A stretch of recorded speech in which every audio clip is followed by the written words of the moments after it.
अस्सलाम वालेकुम, मैं हूं अरबाब जहांगीर। आप देख रहे हैं मेरे यूट्यूब चैनल। उम्मीद है तमाम देखने वाले खैरियत से होंगे। 13 अक्टूबर को द लेजेंड ऑफ मौला अजहर रिलीज़ हुई और रिलीज़ के सिर्फ 6 दिन में ही रिकॉर्ड पर रिकॉर्ड बनाती जा रही है और गुज़िश्ता फिल्मों के रिकॉर्ड ये तोड़ती जा रही है। अब तक मजमूई तौर पर ये 50 करोड़ से ज़ायद कमा चुकी है और कहाँ-कहाँ इसने कितना-कितना कमाया है, थोड़ा-सा मैं आपको बता देता हूँ कि इस वक्त यूएई के बॉक्स ऑफिस पर ये नंबर 1 है। यानी तमाम बॉलीवुड, तमाम हॉलीवुड फ़िल्मों को यूएई में ये बीट कर चुकी है।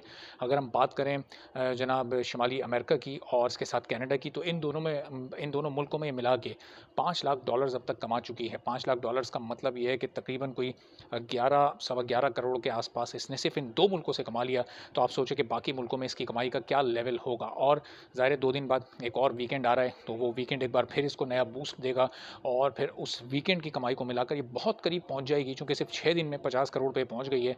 और पाकिस्तान की पहली फ़िल्म ये हो सकती है जो कि 100 करोड़ मुकम्मल कर लेगी। और इससे मुताल्लिक इसके डायरेक्टर बिलाल लाशारी ने भी कहा था कि ये फ़िल्म 100 करोड़ से ऊपर जाएगी और पाकिस्तान में नए रिकॉर्ड्स कायम करेगी और नए ट्रेंड सेट करेगी। तो इस वक्त बज़ाहिर तो ऐसा ही लग रहा है, लेकिन जब कोई बड़ी फिल्म आती है तो फिर बड़ी कंट्रोवर्सी भी आती है। और 2 रोज़ पहले अपनी एक वीडियो में मैंने आपको बताया भी था कि एक बड़ा सिनेमा हाउस पाकिस्तान का सिनेपैक्स, उसमें और उसके 6 मुल्कों में और 6 उसके पाकिस्तान के शहरों में उसकी आउटलेट्स हैं, जिसमें इस्लामाबाद भी है, जिसमें कराची भी है, जिसमें लाहौर, फैसलाबाद, गुजरात, गुजरावाला भी हैं। तो वहाँ पर अब इसको स्क्रीन नहीं किया जा रहा और इशू जो था वो है टिकट प्राइस। तो अब सिनेपैक्स के बाद एक और सिनेमा, कराची का एक बड़ा सिनेमा यानी न्यूप्लेक्स, जो कि डीएचए में भी है और अस्करी 4 में भी इसके आउटलेट है।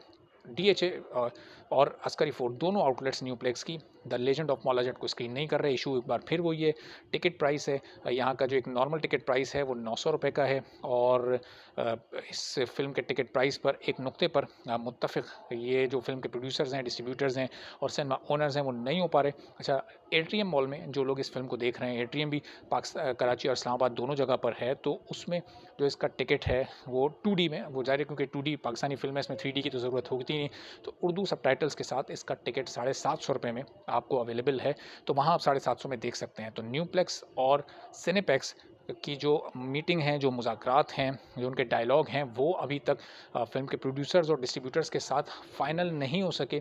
6 अक्टूबर से मुज़ाकरात सिनेपैक्स के साथ चल रहे हैं और कमोबेश इसी के आस-पास एक आध दिन आगे पीछे के फ़र्क से न्यूप्लेक्स सिनेमा से भी फ़िल्म के प्रोड्यूसर्स और डिस्ट्रीब्यूटर्स मुस्तकिल राब्ते में हैं, लेकिन अभी तक किसी एक पॉइंट पर कोई इसका हल नहीं निकल सका है कि क्या इसका टिकट प्राइस हो। जिस तरह नॉर्मल फ़िल्में, तमाम फ़िल्में हम वहाँ सिनेपैक्स जाकर, न्यूप्लेक्स जाकर जो अस्करी 4 वाली ब्रांच है वहाँ ओवरऑल सबका एक ही सेम प्राइस है, वो 900 में आप कोई भी मूवी वहाँ पर देख सकते हैं। और अगर आप डीएचए चले जाते हैं तो फिर वहाँ कैटेगरीज़ हैं, फिर वहाँ आपको 1000, 1200, 1400 और फिर 1500 का भी वहाँ, चूँकि एक रॉयल सिनेमा भी है, तो उसमें आपको मुख्तलिफ़ कैटेगरीज़ मिलती हैं।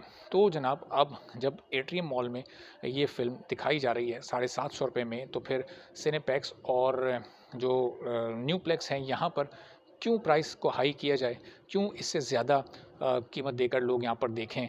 तो अब ये बहरहाल अपनी जगह पर एक सवाल है और अब देखना ये है कि कब और कितने पैसों पर ये मामला जाकर अपने मंतकी अंजाम तक पहुँचता है। और फिर ये सिनेमाज़, क्योंकि ये सिनेमा मुस्तकिल अपने कस्टमर्स को, अपने क्लाइंट्स को ये यकीन दहानी करा रहे हैं कि बस बहुत जल्द ये इशू रिज़ॉल्व होने वाला है और न्यूप्लेक्स में भी और सिनेपैक्स में भी आप लेजेंड ऑफ मौला जट को फौरी तौर पर देख सकेंगे, चूँकि उन्हें अंदाज़ा है कि उनके सिनेमा का बिज़नेस इफ़ेक्ट हो रहा है। जिस तरह से इस वक्त ये पूरी दुनिया में चल रही है, अगर ये सिनेमाज़ इसको नहीं स्क्रीन करते तो फिर इनका बिज़नेस दूसरे सिनेमाज़ ले जाएँगे, चूँकि बहुत कॉम्पिटिशन का इस वक्त दौर है। अगर आप एक मौका मिस करते हैं तो दूसरा जो आपका कॉम्पिटिटर है वो मौका छोड़ेगा नहीं, वो अवेल कर लेगा और फिर आने वाले दिनों में वो जो एक सिनेमा गोअर है वो उसी को ट्रस्ट करेगा, फिर वो वहीं पर जाकर फ़िल्म देखने में ज़्यादा कंफर्टेबल फ़ील करेगा और जब उसको कम पैसों में वहाँ पर फ़िल्म मिल रही है तो वो क्यों भला वहाँ नहीं जाएगा।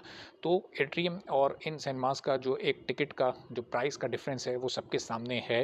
तो अब इन सिनेमाज़ को ये ज़रूर ये करना चाहिए कि चूँकि बहुत सारे लोग रेगुलर सिनेपैक्स भी जाते हैं, न्यूप्लेक्स भी जाते हैं, वहाँ पर मूवीज़ को देखते हैं इस वक्त।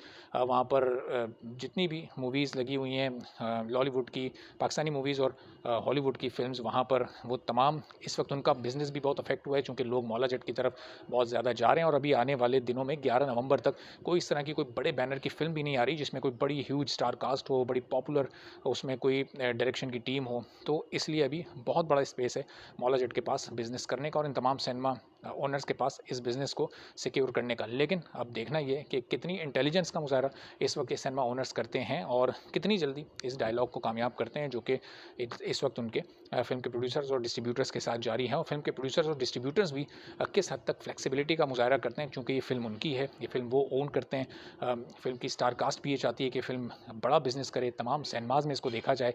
जब इंटरनेशनली इसको इतना ज़बरदस्त वेलकम मिला और इतनी ज़बरदस्त इसकी सक्सेस को सेलिब्रेट वहाँ पर किया जा रहा है, तो फिर पाकिस्तान में बड़े सिनेमा घर क्यों इसको स्क्रीन नहीं कर रहे? ये जो टिकट प्राइस का इशू है, ये बहुत ही छोटा सा इशू है। इस छोटे से इशू को इतनी बड़ी फ़िल्म की राह में रुकावट नहीं बनना चाहिए और फिर जो लोग इसको देखना चाहते हैं और उन सिनेमाज़ में देखना चाहते हैं, उनकी राह में भी इसको रुकावट नहीं बनना चाहिए। तो जितना जल्द इस इशू को रिज़ॉल्व किया जाएगा, उतना ही मौला जट जो कामयाबी का मज़ीद सफ़र है वो तय करेगी और मज़ीद कामयाबी के झंडे गाड़ते हुए आगे जाएगी। चूँकि बॉलीवुड से भी इसकी तारीफ़ सुनने में आ रही है, बड़े-बड़े स्टार्स इसके बारे में बात कर रहे हैं। इसमें जो एक्टिंग जिस तरह से की गई है, पूरी स्टार कास्ट ने वो लाजवाब है। जिस तरह से इस फ़िल्म की डायरेक्शन दी गई, जिस तरह से इसमें वीएफएक्स और दूसरी टेक्नोलॉजीज़ का इस्तेमाल किया गया और फिर बगैर गाने के, बगैर म्यूज़िक सॉन्ग्स के इसको जिस तरह से बनाया गया है, तो वो वाक़ई बिलाल लाशारी का एक कमाल है और बड़ा ज़बरदस्त उन्होंने ये काम किया है। तो अब देखना ये है कि ये सिनेमा घर कब राज़ी होते हैं इस फ़िल्म को स्क्रीन करने पर और म्यूचुअल अंडरस्टैंडिंग कब कायम हो पाती है। जैसे ही इस बारे में मज़ीद कोई डेवलपमेंट या अपडेट होगी, इंशाल्लाह आपको ज़रूर अपडेट करेंगे। इजाज़त दीजिए और जो लोग चैनल पर नहीं हैं, चैनल ज़रूर सब्सक्राइब कर लें ताकि इस पूरी ये जो भी सिचुएशन है, जो भी सिनेरियो है, इससे आप भी अपडेटेड रह सकें। इजाज़त दीजिए। अल्लाह हाफ़िज़।